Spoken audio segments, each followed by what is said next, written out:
Hello and welcome to F1 Rolling Start podcast. Hey, folks. We are so stoked that you're joining us this week. The biggest week I feel of my life because my world is starting to spin again. Yes, that's such a great line.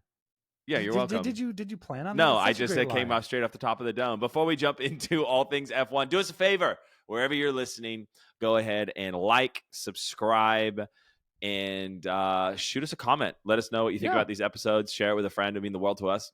We love doing this. We're human. We read the comments. Yeah, most of the time. I have to screen them because Ben's quite sensitive. So I screen those comments, but it's all I good. don't even have social media, so he literally doesn't. But we're super excited because this is, man, the prequel to the season starts. Testing starts literally tomorrow night for us. It's Monday night in Los Angeles, California right now when we film this. And tomorrow night at 11 p.m., we will be glued to the F1 TV watching those cars roll out for the very first time. It's going to feel so good.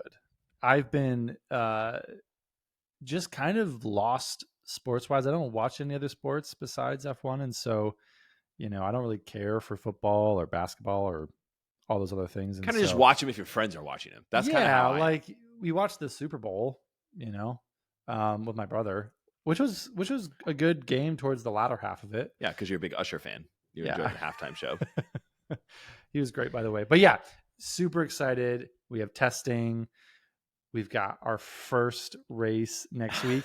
I'm all giddy like a schoolgirl. I have so many emotions. I was telling my son, who's 4, I was like, JMO, do you know what happens next week? And he was like, no.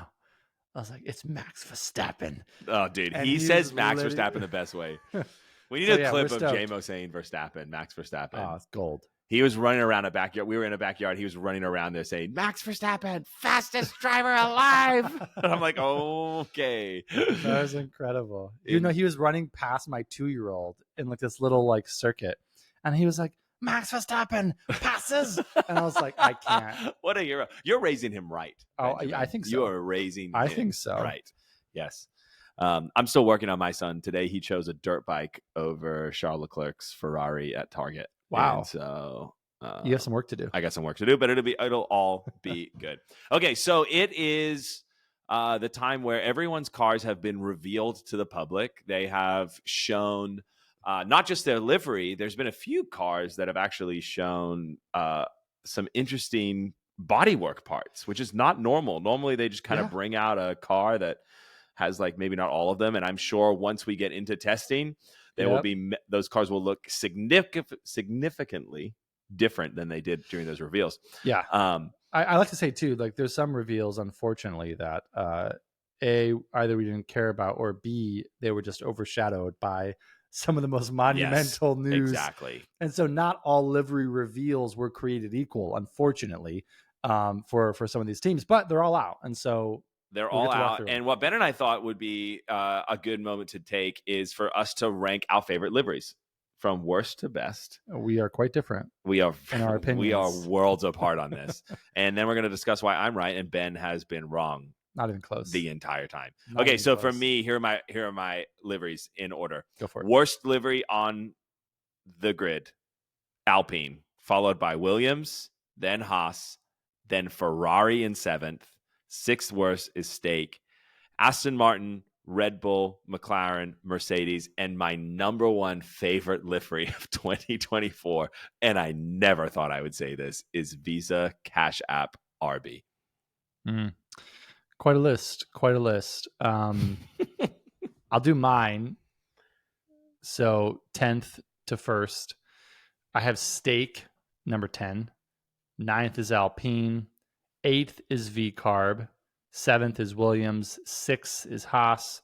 5 is McLaren. 4 is Merc. 3 is Ferrari. 2 is Red Bull. And 1 is Aston Martin. Wow. You were so wrong. Okay, so let's start with my number 10. Yeah. Your number 9, Alpine. Yeah. Alpine, what can I say here? They just kind of left the colors off the car, or the thought was, how little can we put on this thing? Yeah. And so it's mostly carbon fiber. Which, in their defense, most of the grid, it is the year of carbon fiber. Which I'm not crazy about. But I guess, and this was not original to me at all. One of the writers for ESPN talked about how someone thought, less coats of paint would give them, millionths of a second faster. Obviously, it's a joke, but it almost feels that way. Yeah, for sure. So, and I think too, it's like, I'm wanting. Wait, question. So the team's name is Alpine. I'm trying to find the name on this car. But do you know who their sponsor is? I know who. It's PWT. It's clear. It is all over the place. It's clear, but where's the name? There's an A on the nose. There's an Alpine right in front of the halo and on the side. This big. The A is tiny. That my whole thing is when it comes to the Alpine, and the reason why I put them last is not just because their livery is freaking boring. It's just boring. It's literally a BWT commercial. It's been that way for a very long time. Well, at least last year it was blue or the entire car was pink. At least it was something. This year it's literally like a raw carbon fiber with BWT down the side and Alpine skinnily written on it and a tiny A on the front. And I'm just kind of like, I wish Alpine came out after a season of being nowhere and made a bold statement with even if they had come out and had a flipping hot pink car the entire year, I would have been like, that's at least more fun than what this is. It's like they gave up halfway through. It's like they did the rear wing and then they got to like the back and they're like, okay, this is where the driver's number is going to go. Let's put a big BWT. And then, the rest of the car's fine. Yeah. It's like they gave up halfway. Yeah. No, it's one of those things where, again, if your name's going to be Alpine, let's see the name on the car. 100%. I shouldn't have to search for it. I literally had to search for it as I was looking at their livery. I was like, wait, where is their actual name? So not crazy about the livery, not crazy about the look. Hopefully they can, get out of no man's land where they've been. Right. But as far as the design. Yeah, no, I agree. But here's what I don't agree on. Why is steak worse than Alpine? Like, why would you? Steak is number 6 on mine. Like, steak's way higher. Than it his high on mine. Way higher than it should be. So steak is my number 10. That's unacceptable. Here's why. There's a thing called FlowViz. FlowViz is a paint that F1 teams will use. They'll put it on their car during testing or practice or whatever when they're trying to determine the airflow over certain components of a car. Steak just decided to leave FlowViz over their entire car in random parts of the car and say, we're good. We're done. We're not going to actually do anything else. So that's why it's number 10 for me. I was like, wait, A, you didn't like what? This is the same color as FlowViz. Way. B, it looks like you just put the Hulk in a design chair and said, hey, angry Hulk, can you like figure out a color for this? So it's bold. I'll give them that. And everyone's like, oh my God, this is so bold. It just looks like FlowViz. No, it's like the exact same color. I do not agree. I think. Have you seen FlowViz? I have seen FlowViz, and I will tell. And after you said it, I did. I'll give it's getting a little FlowVizzy around the driver part. It looks like it kind of accidentally spilled over in there.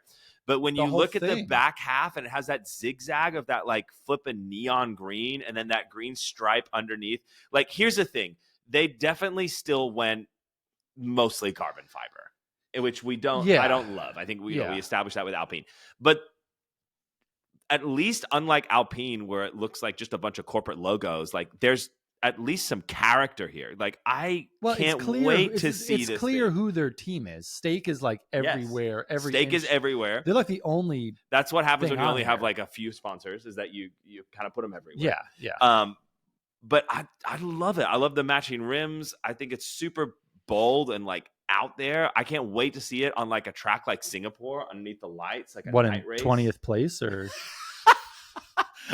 Yes, but still, it's super bold. Out way at the back. This is what I'm talking about. Like this is what I'm afraid of with like F1 is because of the amount of sponsors we have. It's just going to end up looking like my number 9, Williams, where it's just snooze fest. And I'm like, give me something Yeah, to Williams look is at. rough. Like the green is amazing. I really, really dig it. I think it's super cool.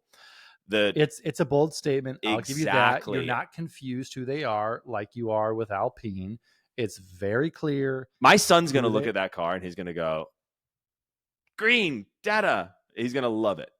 My kids probably are too, but they like Spidey and Friends, where Hulk's a big character. So I'm just saying it's cool. it's bold. Kids know what's cool. I won't say it's cool. I'll say it's bold. It's not 10. It's not the worst out it's there. 10 for Alpine and Williams is 100% worse. Alpine was number 9 for me, so they're right there. Okay, a couple tenths apart. Let's go to Williams though, because I'm really disappointed. Yeah, you're the only thing I like about Williams, the only thing which I liked last year and I thought was super clever, is the Duracell battery as the air intake above the driver. I love that. Yeah, part of me thinks it's really creative, and then part of me is just like, okay. Yeah. Also with Williams, I'm trying. Who are they? Find Where's their logo? It's not Komatsu? Williams. It's Komatsu and My Protein. My Protein. Williams is on the back. It's on the wing. Yep. The wing. Yeah, I mean, here's the thing. You can't find anything to say about it, Ben, because it's boring. Yeah. It's something that was done in like, I don't know. It's difficult. It's difficult. A boardroom. That was designed in a boardroom. There was certain decisions that needed to be made as far as their sponsors getting their real estate. And then, I want to like the color because I enjoy blue. I do enjoy blue, but I know what's wrong. This is Williams we're talking about. I know what happened here. What happened here? They've been loving how Vowles has been running the team, and then they asked him to design the car. And Vowles is the guy you want running the team, but not the guy picking the livery, because this is the most vanilla, boring livery on the grid. And I cannot believe that you think that looks better than the Stake F1. I think Alpine looks better than that. Alpine looks funner. Here's the thing. Stake, again, the FlowViz is what put it at number 10. Alpine's, we can't spend any more money on the colors, put it at number 9. And so, Williams is kind of in that same pack, but for me, they weren't 9th and 10th. Number 8, which is for who? For me, is my number 1. Is your number 1. So let's talk about that for a second.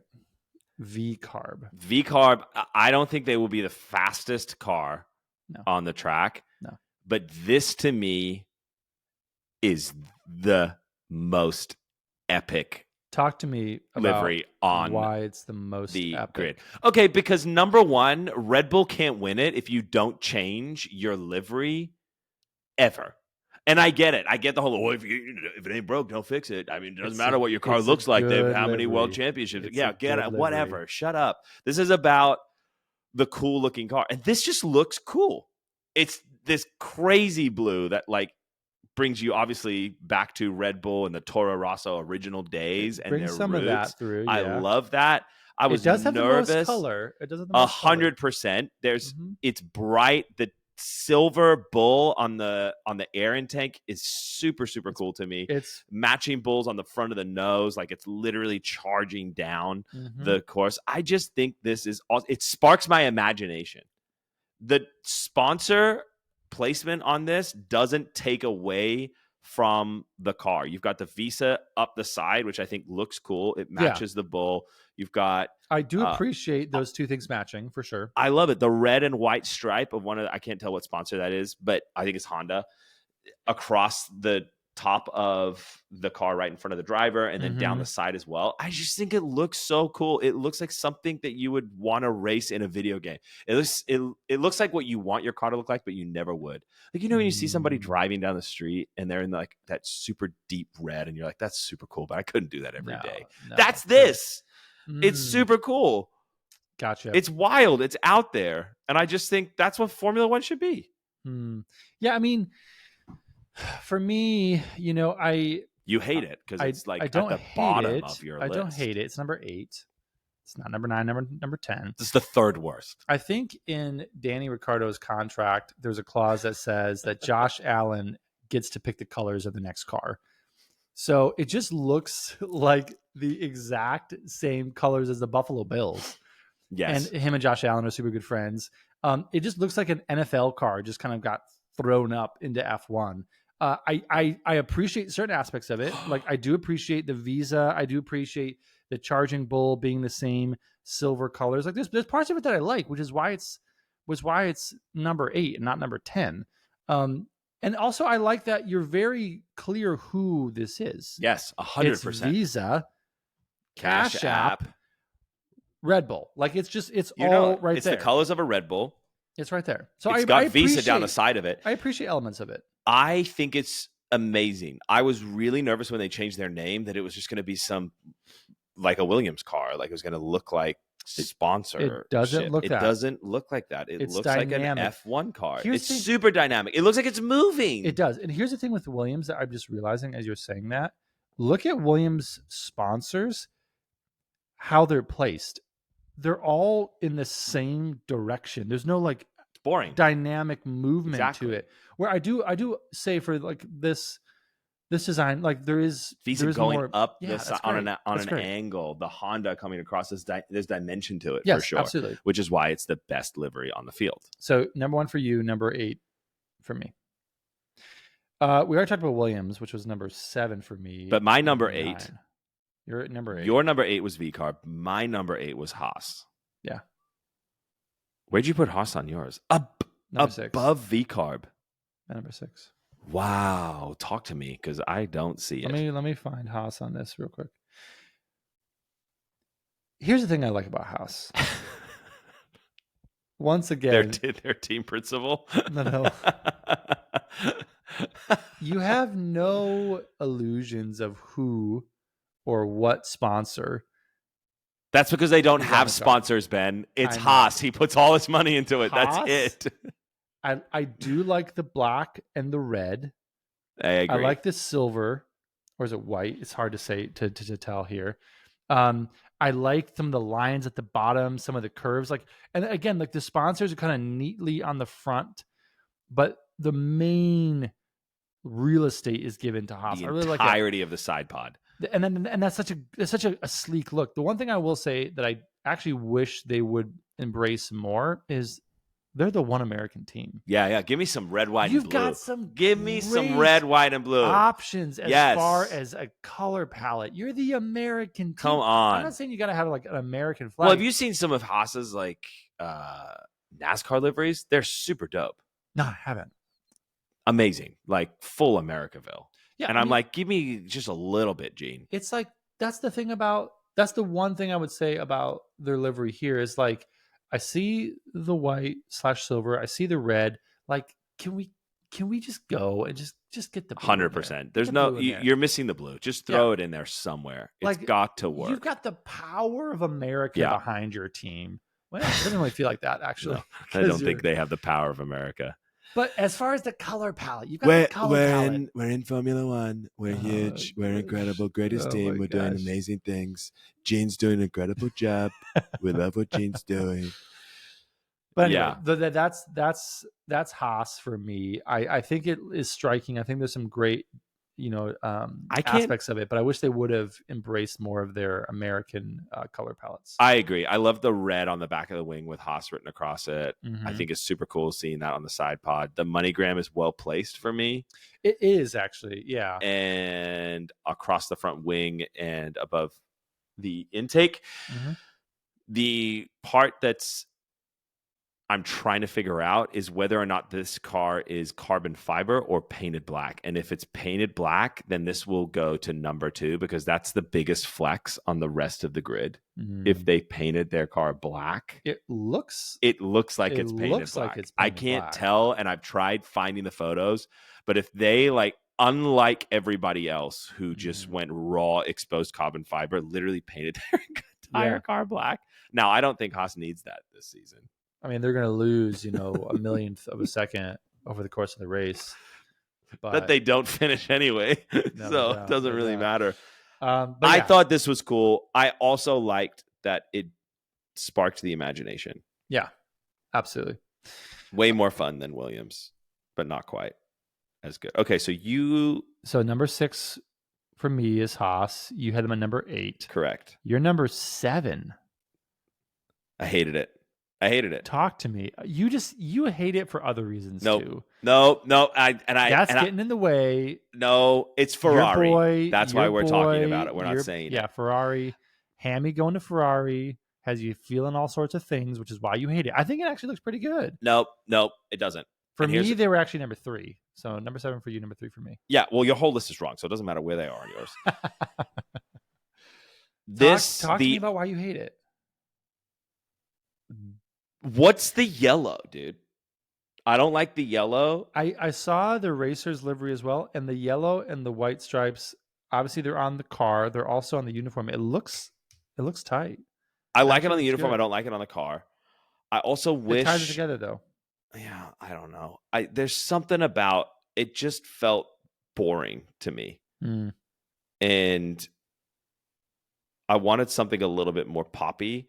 I get that they're the red team, but in the past they've done some super cool one-off liveries that are amazing. Yeah, they have, and I get it. And I'm sure Ferrari, they'll do that again it's this year red at some point. Yes, but I wanted something a little bit bolder. I thought the yellow stripe had huge potential, and the way they did it just felt kind of whatever. Like it just kind of stripes over the hood with the white, and then just kind of goes down the side pod. I'm like, give me some more.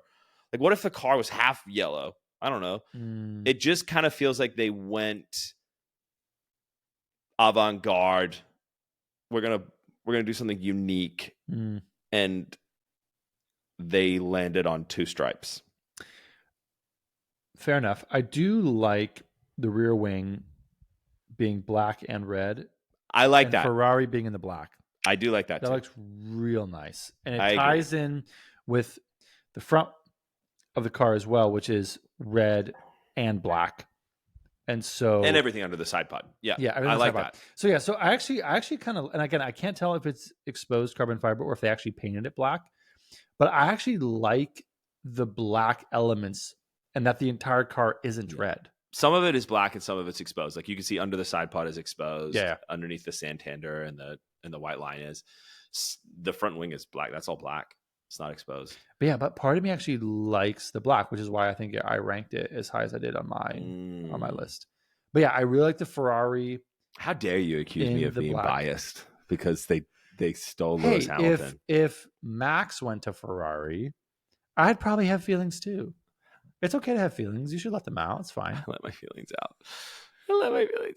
I put them below Steak. I can't believe that. Steak is so cool to me. I think not the team, the car. I'm obsessed with the green stripe. It doesn't make sense. I love it. It looks like throw up. Like no, it doesn't. Throw up. No, it looks like something out of a Tron movie. Like it looks like futuristic. I hope in Singapore they turn the green into glow in the dark paint. That would be cool. Amazing. That would be amazing. That would be super amazing. Yeah. Okay, so I put number 5 Aston Martin. You put Aston Martin as your number 1. I did. Wow. I did. I knew you were an Alonso fan. I didn't realize you were that much of an Alonso fan. Here's the thing. It's not even showing up on my computer right now. It's beautiful. I wore my green hat, which is not an Aston Martin hat, but similar. It just, you know what it does for me? Ever since I saw their livery in this color, I just thought James Bond. Aston Martin, this color. Yep. Just even like the way that they shot it with the shadows and like the stark contrast, it just screams that for me. And so like it's just with the black or the exposed carbon fiber, with the green, I like actually kind of the placement of the sponsors. It looks like it's all the same color, like it's all like in a white. Especially with except for the back wing, which is not in white. You like the placement of the sponsors? You just made fun of Williams for them all being like exactly like this. I did. I'm going to totally... You're contradicting yourself. Contradict myself. But for this, I actually like it. It just has such a good I don't like look. this green. I like last year's green better. I like this year's green. I don't like this green. This green is too army green for me. You're an Aston Martin. You do not buy a matte green Aston Martin. Looks good. No, it doesn't. It looks good. It doesn't look as good as last year's. It's also the sponsor placement for me killed me. It looks like they just kind of went, let's put this one here, and let's put this one here, and let's put this one here, and here, and here, and here. It doesn't feel well thought out. I also don't like that Aramco is on the side pod instead of Aston Martin. That comes down from money. One thing I would change. I'm okay with them being on the rear wing. Yeah, I get that. I think it would, but for them to be on the rear wing, the front wing, and also the side pod, must be getting a lot of money. They are they've got it to give. That's for flipping sure. You're paying for that 3 locations. If you think car. Everyone talks about Petronas being the big oil company in there, and I'm like, Aramco sponsors every single track and a race team. Do you know how much money they have? It's out of control. Unreal. Anyway, come and sponsor us, Aramco. You've got it to spare. I think this is cool. You had them number 5. I had them number 5 because it just felt to me like they played it safe in regards to color, sponsor placement, all of it. And hopefully it means that they put all of their effort into the car underneath the livery, which would be amazing. I am interested in the difference of their body panels that's going on here from like a design perspective. Yeah. They really changed that area underneath the airbox and also their side pod as well. These tiny little inlets are very curious. Make me very curious. Yeah, several of the cars had really small inlets on their side pods. I was very interested about that because before they were much bigger on a lot of the cars. So your number 5 was Aston. My number 5 was McLaren. Ooh, I was disappointed in that. In my numbering or in their actual livery? Yeah, because McLaren's is so fun. No, yeah, I enjoyed McLaren's. I thought it was great. Again, they're number 5 for me. They're it's a great look. It's a great look. I think the thing with McLaren though is, wait, I'm trying to see where their actual name is. Oh, I can't find it. I was waiting for that. That was part of the challenge. Yeah, is why they're number 5. It's just like, okay, I see the OKX, I see Chrome in 3 places. You see Velo, you see DeWalt. I see all those Jack things. Daniels. Like, where's the name of your team? The only McLaren you can see on this is on the front wing. Okay. In the photo that we have, that we're looking at on this, I'm sure their name is somewhere else, but honestly, I'd love to be able to see it correct right away. And I'm immediately drawn to Chrome. I'm immediately drawn to OKX, and I'd love to be immediately drawn to the name of a team. Yeah.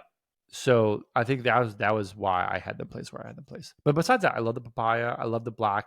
It does look like it's mostly carbon fiber. But the entirety of the middle of the car is carbon fiber. But that's why they're so far up on my list, because you don't actually notice it until you start looking a little bit further. Yeah. You don't think, like subconsciously, you don't go, oh, that's a lot of carbon fiber. You go, oh, McLaren's car.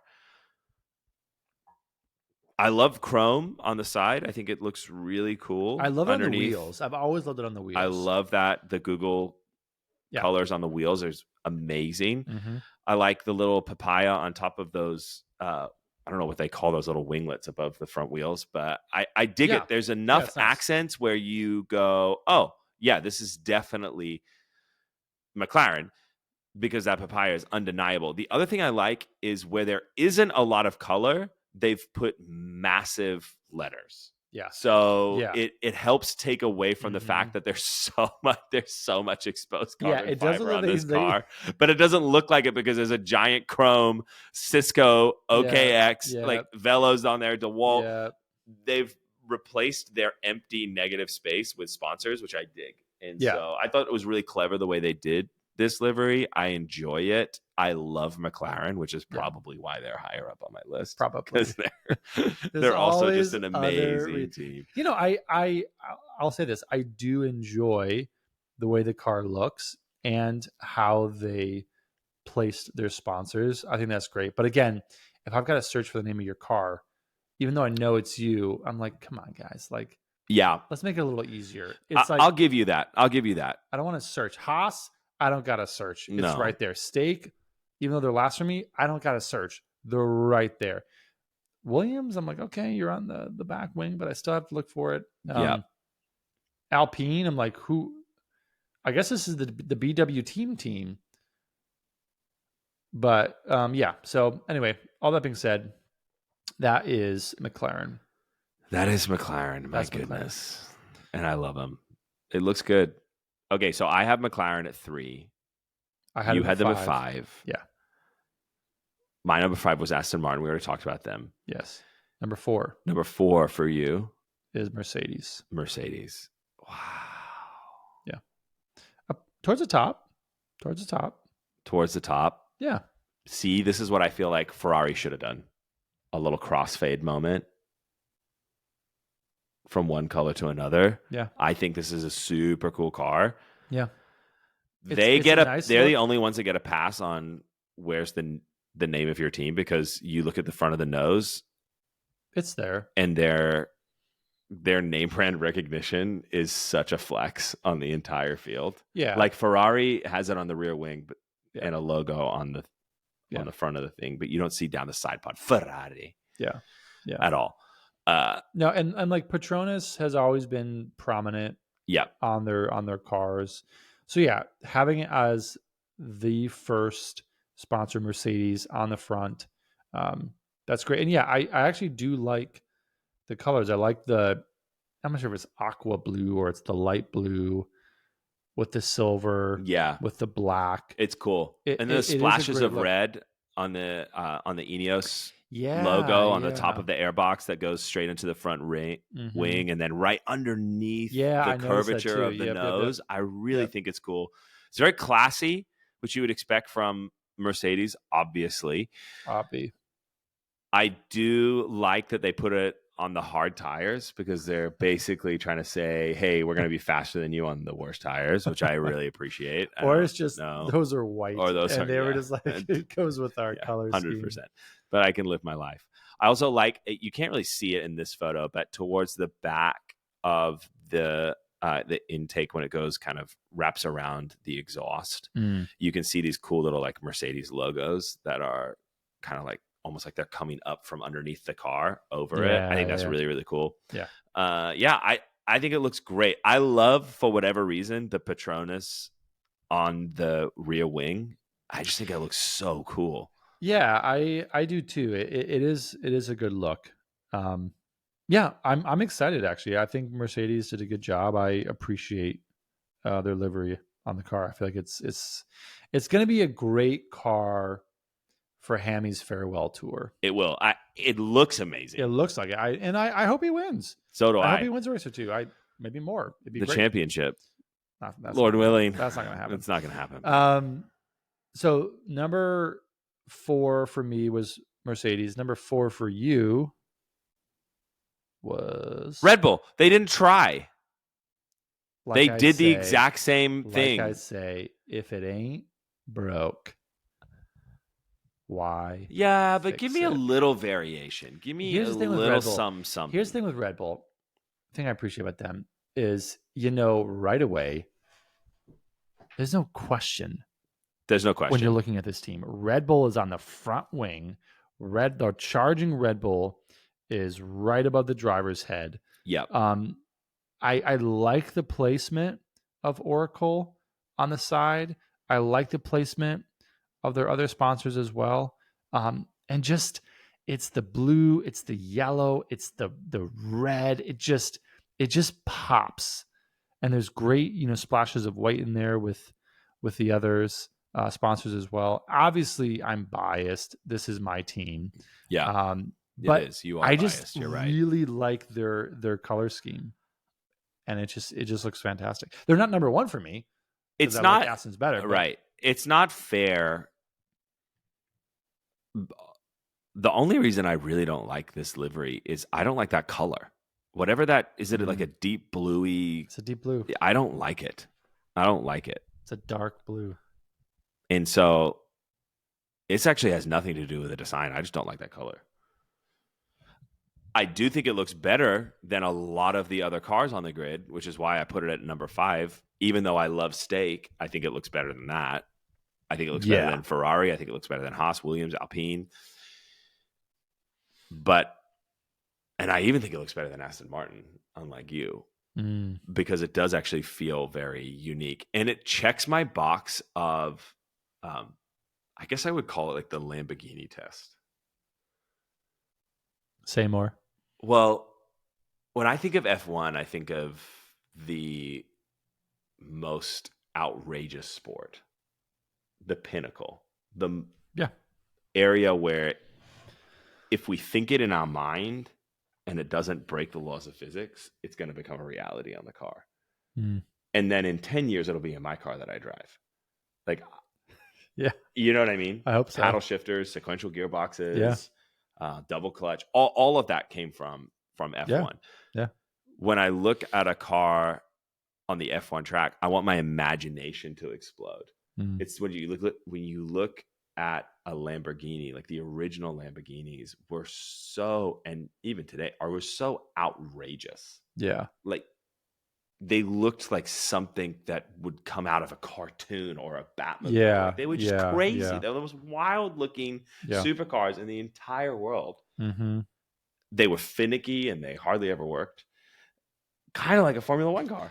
And so I'm like, I want to feel that when I look at a Formula One car, which is why I look at V-carb. It's why I even look at like a steak and I go, man, it's just outrageous. That's wild. It checks that box. Yeah. You look at Red Bull and it's just kind of, you did it. You did an outrageous job. No one would ever make their car look like that. You look at Aston Martin and you're like, I could paint my car that way. It would look really good driving down the street in Los Angeles. True. But I would never have the Red Bull livery or the McLaren livery. No. Even the Mercedes livery, the one that they have this year, I wouldn't have it. I definitely wouldn't have the V-carb, which is my favorite. So Red Bull for me, it's cool. It's definitely not number 1. It's number 4. But your number 4 was Mercedes. Your number 3 was Ferrari. We already talked about them. My number 2 was Red Bull. Your number 2 is Red Bull. Color of winning. If it ain't broke. Ain't broke.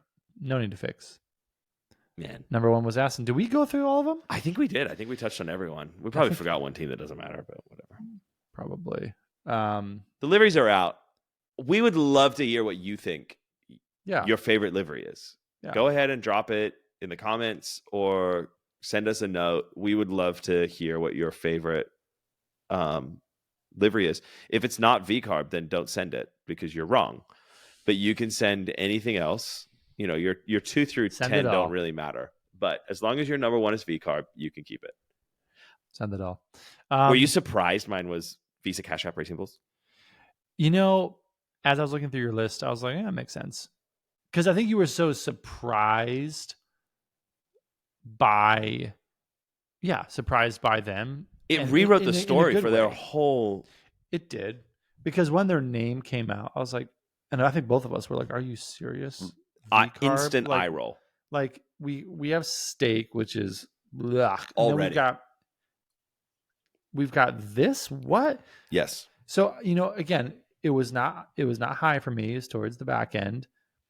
The one thing I will say that is good is it looks as if they did paint their entire car or the vast majority of it. Yeah. The vast majority of it, which again, you cannot say for most of the other cars out there. And so that part of it, I appreciate.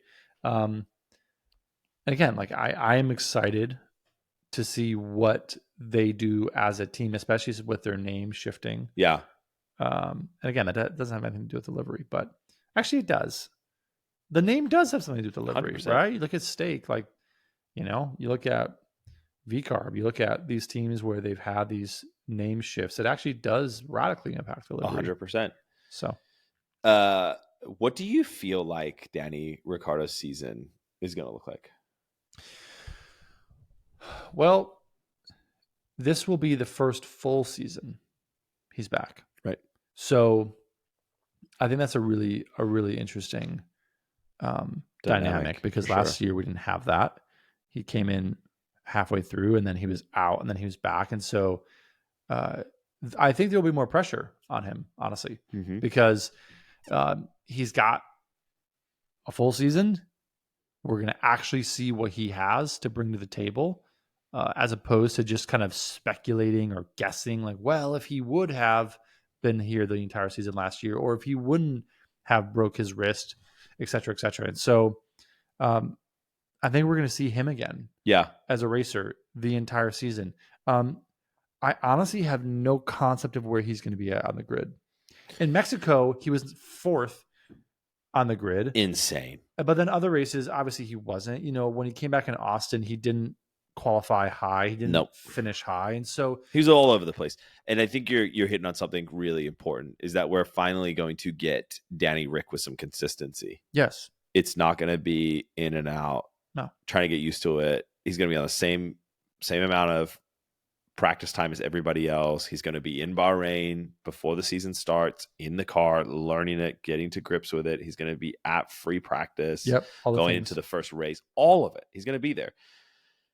I am confident that car is going to be definitely fighting in the midfield. If not, chasing the tail of Aston Martin and McLaren towards the top of the field.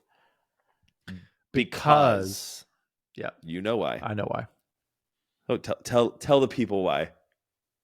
Well, it's the Red RB19 Bull's sister team, and they've been able to benefit from that relationship. Correct. As far as a design perspective goes, so they've been able to every part that they can legally take. They 100% are. Yeah, which absolutely. is something that France tossed the previous team principal for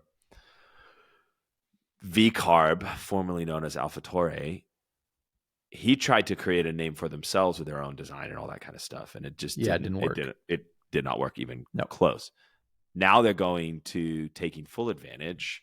So I think it'll be like when Force India was taking full advantage of the regulations and buying every part and basically creating a mini Mercedes of the previous year, the World Championship and they won car. races. They won races. 100%. Unreal. Incredible season. I think it brings up a larger conversation in regards to, is this good for the sport?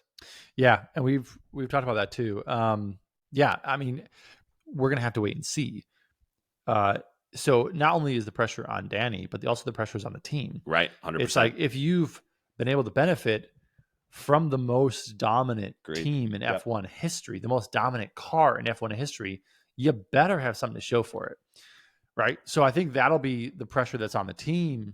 Now, it also shows up. It's a pressure of, depending on how good you do, the governing body could reverse these rules. These rules were put in place when F1 was at a critical junction of surviving. Yeah. Yes, anyone who wants to buy a team can for sure buy a team. So Red Bull buys another team. We know how to make one successful, so we can make another successful. Yep. The problem is that because it's such a small sport, when you have 10 team principals in a room and 2 are always going to vote together, it's 20%. To have 20% market share. Yeah, it's of an exclusive sport. A huge block. It goes beyond just what you can purchase from a parts perspective. It goes into what you can vote on. Yep.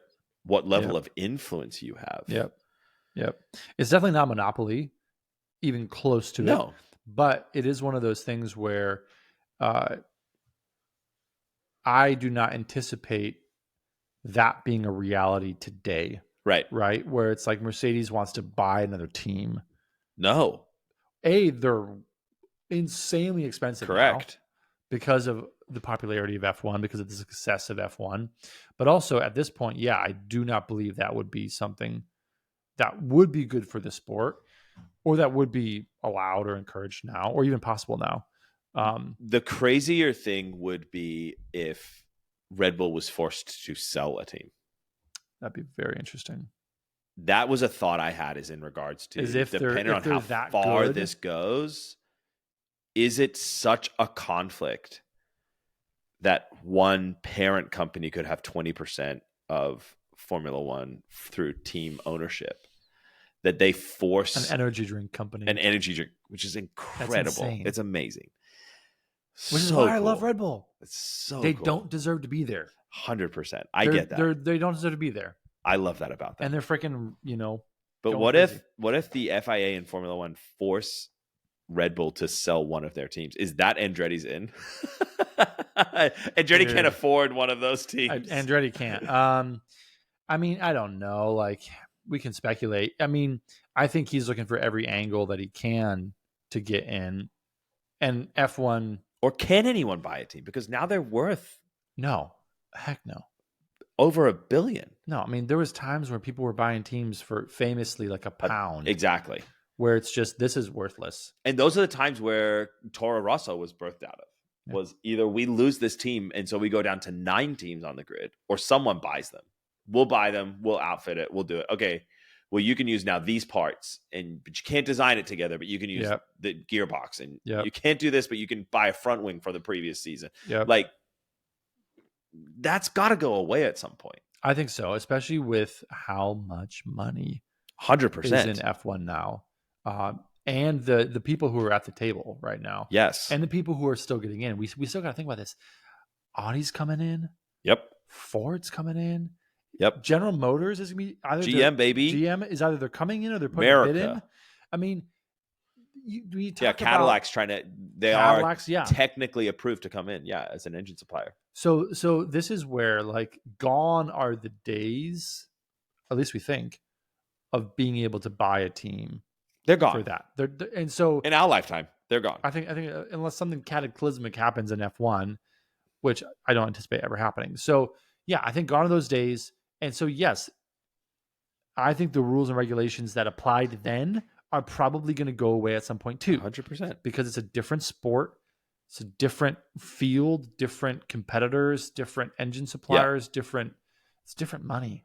100%. I think what we will see is a rollback on the amount of parts you can purchase from another team. Yeah. Which will monetarily affect multiple teams. Yeah. They buy parts from each other. Absolutely. Haas was one of those teams that that's how they were able to be successful. Absolutely. Period. It's because they bought everything Ferrari they could buy.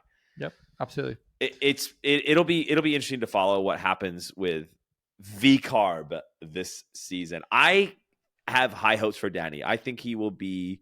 I'd love him to do well. I think the team overall will be somewhere in the top of the midfield. I think they will beat Alpine, period. I hope so. Alpine is on my sinking list, lower. Yeah. I don't understand what's going on with Alpine. They need to really show up and show out to start, I think, actually 100% moving up. But yeah, I think VCarb can do it, especially if they have the components that they seem to have from Red Bull. Yes. And I think Danny is the guy who will deliver them a lot of points consistently.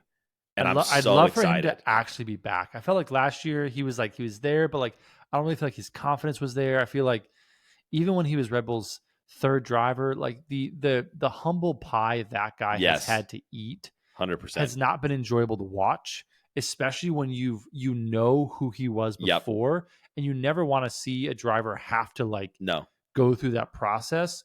So now that he's back and it's a full season and he's in a team that should be really competitive, I would like to see him again. Yep. And I feel like last year, again, we caught glimpses and bits and pieces. I think Mexico was a great glimpse of just who he is as a driver. A fighter.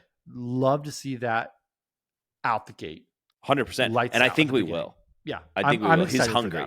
He knows that seat next year at Red Bull, the one that he has been very vocal about having, this is the year where he needs to prove himself. He does. If he can have a car that is good and decimate, if he pulls Mexico out every year, that would be wild. Unreal. It would be so cool. Unreal. Beyond VCARB, there's also a couple things that happened. So last week we talked about how much we loved the fact that Alonso dismissed all of the Mercedes. I love Alonso just appears to be flying above all of the noise. I'm focused on practice and getting the car dialed in. It's way too early for this stuff. He is, though. He is. He is. To his defense, he is. Now, his manager had lunch with Toto. Classic. So Alonso is focused on the car. His manager is focused on what his manager should be focused on, which is finding a new contract for Alonso. I mentioned this earlier. I'll say this again here. I think Toto's the one that initiated that conversation. I really do. Yeah. Alonso, I honestly believe Alonso was being honest when he was saying, hey, I'm focused on this next year. Toto's the guy who's got to find a solution. Yes. Alonso is not under pressure right now. Alonso had a phenomenal 100%. season last year with a team that is surging. He's clearly the lead driver. Yep. He's one of 3 world champions on the grid who has the flexibility to think about where he wants to go next. 100%. And he's going to give Aston the first shot at him. And so, yeah, I think Toto's the guy who is in hot water, who just lost the GOAT, who's got to figure out someone. And it makes sense. Of course he's going to talk to Alonso's manager. He has to. He would be so foolish if he didn't. Yeah. It's interesting to me because Toto's in a unique position right now. For probably years, position he doesn't want to be in. Exactly. For years, he was the dominant person in the sport and in a place of power. And I mean, he just his persona, how he shows up, he just was power. Yes, but also he had the results to back it up. Absolutely. So you've got always Hamilton in that seat year after year after year, performing and performing. You had the best hand at the poker table, period. And him going, all right, well, I'm going to get rid of Valtteri. I'm going to bring in this kid, Russell. George. And, but now, well, your car hasn't been performing. No. You've lost your cash cow, Hamilton. Let's be real. He brings a ton of money into whatever team he goes to.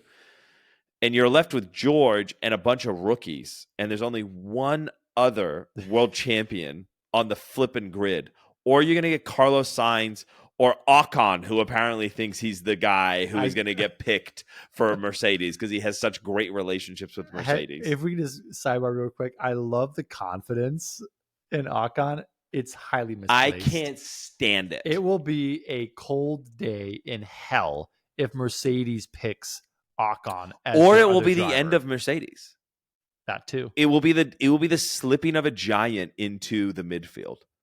Yeah, that's what my fear is as a Mercedes fan, is that whatever happens next, whoever sits in that seat in 2025, how our performance goes in 2024, it dictates whether or not we are going to be at the front of the field or if we slip into just another team.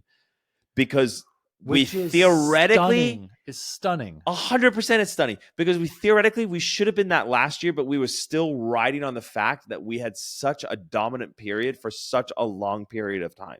Yeah. But we could slip into the slump that Ferrari has been in for the last 15 years if we're not careful. Yeah. No, that's terrifying, Benjamin. I do not want to see an F1 universe in which Mercedes is in the midfield. I don't think anybody does, because they are one of those dominant teams. Yes. And so no one wants to see that. But again, you're right. And I think that's why Toto's talking with Alonso's manager. Yeah. That's why he's doing it. Of course, that's why he's doing it, because he needs to lock it in. He needs a win, man. Who else makes sense? There's no one else that makes sense at this point for him to bring on. Alonso's the only guy that makes sense. And again, what a position to be in if you're Alonso. Alonso's a hero. What a position. I mean, guy's a gangster. And again, like, he's not just a 2-time world champion. Last year was a phenomenal year for him. And again, if he can go, here's the thing. I wouldn't lock in anything if I was Alonso. And of course he's not going to. He's Alonso. He's so brilliant. I wouldn't lock in anything until you're halfway through the season and you've got maybe a win or two. Yes. which is a absolutely very possible. high reality. Which is absolutely possible. Yeah. Like your value and the value you bring to a team just goes up. And Mercedes, honestly, I feel like they're going to want to wait just a little bit longer until he actually is locking in front row starts. He's getting to win, maybe 2. He's got podiums, because then you're just further reinforcing, hey, this is our guy. If anyone doubts, I don't think anyone does, but if there's anyone who doubts that we're bringing in Alonso at the age that he's at, Yeah, because he is up there. So you think it's better for Alonso and it's better for Mercedes? I think it's better for both. Because Alonso can ask for more. Alonso can ask for more. He's in a better bargaining position, but also Mercedes, they don't look like they're desperate. They don't look like they're desperate, but also they're bringing in someone who's able to bring them that clout. Hey. That kind of weight. Right. Right? And Alonso's got the weight. Yeah. But you give him some wins. Now he's got even more. Now he's got, because he's got 2 world championships. No one denies that. No one denies that. But he had a phenomenal season. But wins, that's something different. And Hammy, he's won a couple seasons without some wins. So if you can get the guy who's got some wins now, yep. Now you just reestablish stability. Yes. You reestablish that in your team. And that's what Toto desperately needs is to reestablish. Because there's talks of some of Hammy's engineerings following him to Mercedes, of Hammy trying to pull people with him, critical people from Mercedes. Yeah, Hamilton wants to Bono. Ferrari. He wants Bono to go. Now, of course, there's non-competes and there's all those things that are in place that would potentially get in the way of that. But Hamilton is a force. Yeah. He's going to pull people from Mercedes is in him. a place now where they are what I would call the bleed. And they've got to cauterize the wound. They got to figure out how to stop the bleed. Otherwise, it will be death by 1,000 cuts. And this is timing is everything. Yes. So they have to decide: are we going to stop it now, before the season starts, and make a decision for our second seat? Yep. And actually, bring that kind of stability back here. to the team. Yep. Or are we going to wait? Yep. So that we can actually say, listen, we're Mercedes. We're not desperate. We know who we are. We know what we're about. We know what we can achieve. We're not just going to sign someone at the beginning of the season because Hamilton left. We're going to actually wait, and we're going to play our hand right so that, let's say they are talking to Lance at the beginning. Let's say halfway through, maybe he's not performing as well as he would. They may still bring him on, but they're in a better bargaining position. Right. Then, right. So I think we'll see what happens. I honestly think they wait. Yeah, it's a risk because they haven't performed the last 2 years. So if they don't perform again, why would Alonso want to go there? So it's a tricky place to be.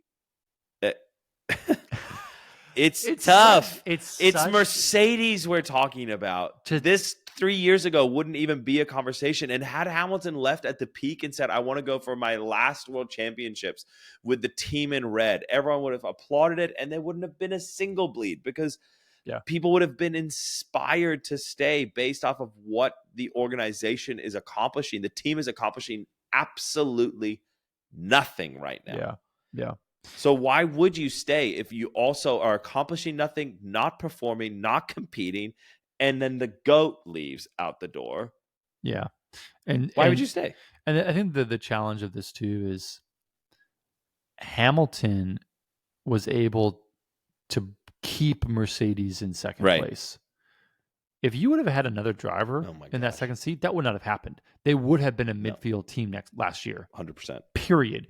So Russell had 3 podiums the entire season. Right. He couldn't come to grips with the car. He had a win in Brazil 2 years ago. Hamilton was the guy who said, we are not falling. We're not giving up. Keep us in second place, right? So even, again, Austin, they stayed there by 1 point.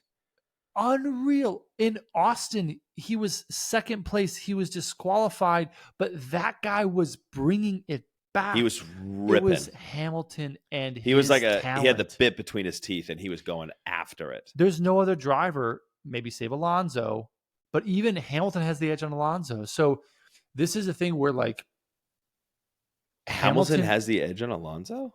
Of course he does. Of course he does. Wow. Alonso's a phenomenal racer. Hamilton, I think, is a better racer. I think his statistically, his record proves that. I would be really curious to see what they would look like in the same car. Oh yeah, same car, same season. Well, unfortunately, we won't see it. No, ever. Probably not. But I mean, what I mean is, Hamilton was able to keep Mercedes in second place. He was able to keep them from falling. He was able to to race the knife's edge, and I can't think of someone else. George Russell ain't doing it. No, George Russell qualified toe to toe with Hamilton. Yeah. Equal qualifying. If only you got points for qualifying. Exactly. And that's where the experience comes to play. Yes. And when we're going into 2025 and crucially 2026, brand new engines, brand new regulations, complete change of car again, we are going to see the price of experience. Yes. And really critically, what happens when you don't have it. Yeah. Yeah, there's a reason Ferrari's dropping the hundreds of millions of dollars they've dropped, and they've all made it back through their stock prices already going through the roof. So they're paying for the experience. 100%, they're paying for the 100%. best. And so, so I think Mercedes, they need to figure that piece out. I want to see if maybe we can go to one more thing before we close out. Sure. I hope it's what I want to talk about. Mercedes, a little bit ago, decided to try something out called the zero pod look. And they thought it was going to be so fast, and it wasn't. And they stuck with it way longer. We thought it was going to be their DAS. Do you remember their DAS steering do you remember that? That's what they thought it was going to be. They thought it was going to be the craziest revolutionary moment in F1, the zero pod. It wasn't. And it spelled their demise. It was the beginning of the end. A little nervous because Red Bull, I don't know why, has decided as of now to go with what we would say is the zero pod. Part of me just wants to say Adrian Newey is just saying Mercedes and all their brains couldn't figure out the zero pod, but me with my big brain can figure it out. Oh yeah, like he's been on the grid all last season with his little red notebook taking notes down going, I see what they were going for. I think I can perfect this. Part of me is hoping it's just one massive troll of Mercedes, but I'm still terrified because it is a left turn from the RB19, the most dominant car in F1 history, which they didn't have to. They could have continued to develop 100%. that. They could have thrown the RB19 back on the grid, and they still would have been competitive. Mm-hmm. So, no, he was cheeky too in the reveal. He had the biggest smile on his face, which made me nervous as a not Red Bull fan. I think it made most of the grid nervous. With like, I was like, why are you so excited about this right now? Like, I've never seen you smile once on the grid, and they asked you about the RB20, and you lit up like the 4th of July. He may have unlocked another level, which would be terrifying for the rest of the grid. Yes, that's why I freaked out. Who could barely catch them. I looked at the zero pod with also the tiny little I think they're calling it the mail slot. Yeah. Which is so small, so the thin. The tiniest intake with the zero pod attached to the side. And I'm going, oh my goodness. There's a lot of changes around the back of the engine and the cooling. Here's what happened. They were able to figure out how to more efficiently cool the engines. That's what I heard. So the cooling components have gotten smaller, which means that they can tighten up the car, which is why I think they went zero pod. Now, Mercedes went zero pod because they allegedly previously had the best cooling engine on the grid. Clearly they didn't, but... Well, it had nothing to do with cooling the engine or not. It just couldn't go in a flipping around a corner to save its life. The porpoising, I remember, was an issue. Oh, my God. Oh, yeah, slightly. So anyway, I, as a Red Bull fan, obviously... Nervy. You're nervy. I'm a little nervy. See, you have the opposite experience that I had when I saw the zero pod as a Mercedes fan for the first time, because I went, we did it again! Zero pod. Look at all those suckers out there with those big old scoops on the side of their car. Losers. Flashback 5 races into the season with me and my head in between my legs with a paper bag hyperventilating, going, what happened? And they committed to it for way longer than they should have. Way longer. So hopefully Red Bull they are notorious. If it doesn't work, go. Mercedes they need to learn this saying. If the horse is dead, dismount. Yes. The horse was dead. And they kept trying to ride that bad boy. They kept trying to ride it. So, yeah, but I will say I'm nervous. There are some in F1 who think that Red Bull might just be doing a tease, and this might not actually be the car that they pull out in testing. They're like, it's quite possible. That's what they did with the first iteration this isn't actually the car. 100%. But they're just kind of teasing us and saying, hey. But they're like, if they do rock with this car, then we're really going to be in for a show if they can actually be fast, if they can actually show that they got this thing right that Mercedes couldn't figure out. And so it adds a whole new dimension. And I didn't really think it's necessary. No. Because of how dominant they were last year. But part of me is like, they want to challenge. Maybe that's the marginal gain that they needed. Maybe that was the one area that they felt like they could adjust. And again, the right man's at the top. Adrian's the right guy to try to figure this out. And so yeah. It's an interesting way to say it. The right man's at the top. Hear it for what I meant it. Adrian, who's a man, and who's their lead, is the right guy for the job. Yeah. He's the new team principal, and it's going to be... No. Okay, we'd have to talk about this because our guy, Christian Horner, was looking just tore up at the release. For those of you that are sleeping on a rock, Christian Horner, there's accusations right now, unconfirmed, that alleged, there's been some kind of misconduct between him and an employee at Red Bull. And so he's under investigation at the moment. And that's not the part that we need to talk about because we don't know any truth there. No. But the reality is you can tell it's taking a toll on this guy. He was what I would call a husk of a human at that event. Yeah. He looked weathered and beat. He was saying what you would think Christian would say, but he didn't look or sound like Christian Horner to me. You can tell it's taking a toll.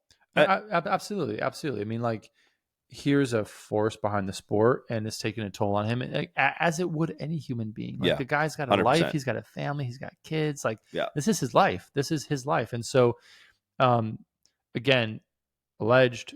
There's no confirmation one way or the other. The one thing I do hope is that they can resolve this prior to the season, and it's either one way or the other, for the sake of Christian, for the sake of this employee who's involved, for the sake of the team, for the sake of the sport, able to find a resolution. And as of now, they've not been able to do that. So they've not been able to do that. There are leaked sources from within Red Bull that say the goal is to have it done by the start of the race in Bahrain, for it to be done and dusted by then. Got to weaken some change. Yeah.